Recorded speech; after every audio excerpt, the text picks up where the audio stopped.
Out of Jackson Hole are positive. I think we can see it move higher because everyone is underinvested. The institutions haven't been part of this.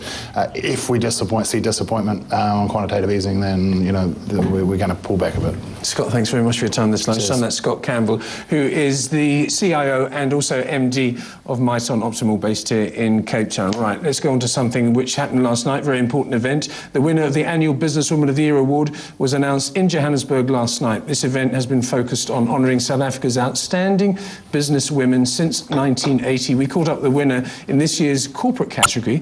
Her name is Dawn Rowlands. She's the CEO of Aegis Media SSA, to get some insight on what it takes to be a successful businesswoman in the corporate space. Here's that chat. Well, I certainly am a little bit surprised. The other contestants or other finalists are all absolutely incredible women with amazing achievements behind them. I mean, I think, I'm actually speechless, to be honest with you. I really, really didn't expect this. Now, Dawn, interestingly enough, you've been an entrepreneur twice and are now in the corporate game. I mean, what lessons have you learned being in corporate that you have not learned before? I think, for me, I don't really distinguish between sort of the job that I was doing before, being an entrepreneur, and what I'm doing right now, because actually this business we've built up from a very small business.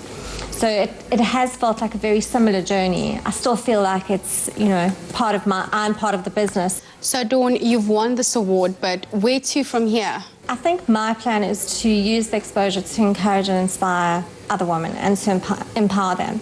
I don't think that women are confident enough, certainly not as confident as men in terms of putting themselves forward. I think that often they don't have very good mentors and people around them that can actually inspire them and create a dream for them. So I'd like to use this exposure to do that. Now, we know that it takes a lot of hard work to achieve what you've been able to achieve, but tell us, what does it take in order to really reach your goal? Firstly, you have to have a dream and a plan. And I think you have to have a very, very strong level of commitment to that plan. You can't accept excuses from yourself. And it's quite easy to sort of go, well, I'll get to it tomorrow, or I'll do it another day. So it's a constant journey. You also have to be resilient. I mean, you have to be able to say, well, actually that didn't work, need to change the plan.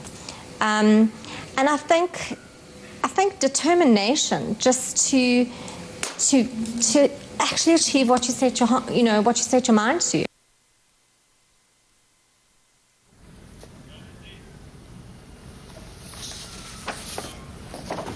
Right, after the break, we are going to have a chat about the casino industry. Yesterday, I caught up with Derek Orett, who's the CEO of the Casino Association of South Africa. Don't forget, earlier in the week on Power Lunch, I spoke to Sun International about their gaming numbers. But what we didn't bring up was a proposed change in tax. We're going to explore that in a moment. That's coming up after the break, so please stay with Power Lunch.